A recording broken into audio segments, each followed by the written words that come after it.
It's June 2025 and I'm pretty sure most of you have started packing your bags by now. And if you are someone with little or no work experience, I know exactly what is going on in your mind right now. How do I build a network when I barely even have a career yet? How do I find job opportunities if I do not know anyone in the industry? The truth is, networking is not about who you already know. It's about how you show up consistently, genuinely, and strategically. And you do not need experience to start doing that. You just need to start with the right mindset. And today, I am going to show you how. First, make the most of your university's resources. Please, like it sounds obvious, but most of my students never go beyond one resume session with their career office. Big mistake. In your first 2 weeks, schedule a one-on-one appointment with your career coach. Be honest about your goals, even if they are vague. Whether if you want to get into consulting, product management, finance, or even something creative, your coach can help you identify alumni in those fields who might be open to talking. Next, join the right student clubs, not just the cultural ones, but industry-specific ones like consulting, tech, fintech, sustainability, whatever fits your goals. These clubs organize speaker sessions, networking mixers, and company visits. They are where real conversations happen, and do not just attend passively, ask questions, follow up with speakers, and stay involved. Your school's LinkedIn alumni page is another gold mine. Use the filters to search for people in your target industry, country, and graduation year. You will often find recent grads who are still connected to the school and more than willing to chat. These are the people who were in your shoes just a year ago. Reach out to them with a thoughtful message. It doesn't need to be long. Let's just say just clear and respectful. Let's talk about cold outreach, because this is where most students hesitate. You do not need a fancy background to message someone, right? What you need is a reason. A good message starts with something personal. For example, hi Shruti, I came across your profile while researching alumni from ESCP who moved into consulting, then show appreciation. I really admire the way you transitioned into Bain, especially coming from a non-traditional background. And finally, make a small ask. I'd love to hear about your journey and any advice you would have someone for joining or starting an MIM soon. Now here, you're not asking for a job, you're inviting for a conversation. And most professionals, especially those who have recently gone through the same grind and know this process, are open to that. Keep it under 500 characters and always say thank you. Now, let's move to events. Career fairs are useful, but they are not where the real networking happens. The real magic is in smaller, focused events, industry panels, student-run seminars, and niche meetups.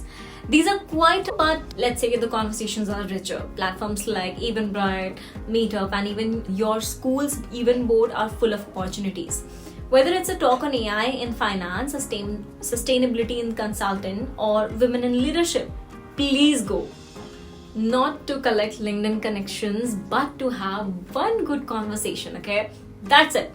Ask thoughtful questions like, what trends are you seeing in your industry right now? Or if you were starting out this year, what would you focus on? These questions spark deeper answers, and deeper answers lead to real relationships.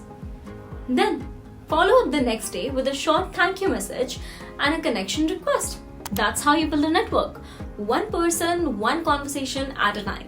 Here's something else most students overlook quite a lot.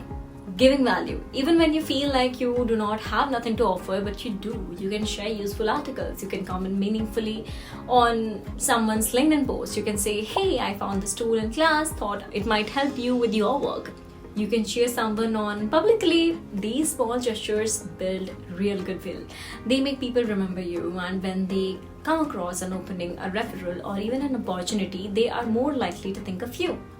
Now, your classmates are part of your future network. That WhatsApp group that you're in right now, the project team you are stressed out with, that's a circle. One day they'll be at Deloitte, Amazon, BCG, and you'll be glad you built a strong relationship early on.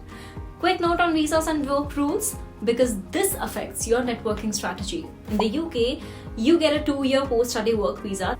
That's a solid window to get hired without sponsorships, so companies are more open to international grads. In Canada, it can go up to 3 years. In Europe, it varies. Germany and France usually give you up to 12 to 18 months. In the US, it's trickier. Most MIM programs, they are not STEM designated, so you get just 12 months of work time unless you find a sponsor fast. This matters because when you network, you want to focus on locations and companies that are practically able to hire you. Otherwise, it's just noise. And finally, do not try to collect connections. Don't aim for 50 new people a week. That's not networking at all. Focus on five people you have had real conversations with, who know what you are about and who you can follow up with over time. That is your real network and it compounds. So, to wrap up, start with your school, tap into clubs, career coaches, and alumni filters. Don't be afraid to cold message your professionals and show up to small events and have real conversations. Be a giver, not just a taker, and always remember, networking is not something you do after you have experience. It's how you get there in the first place itself.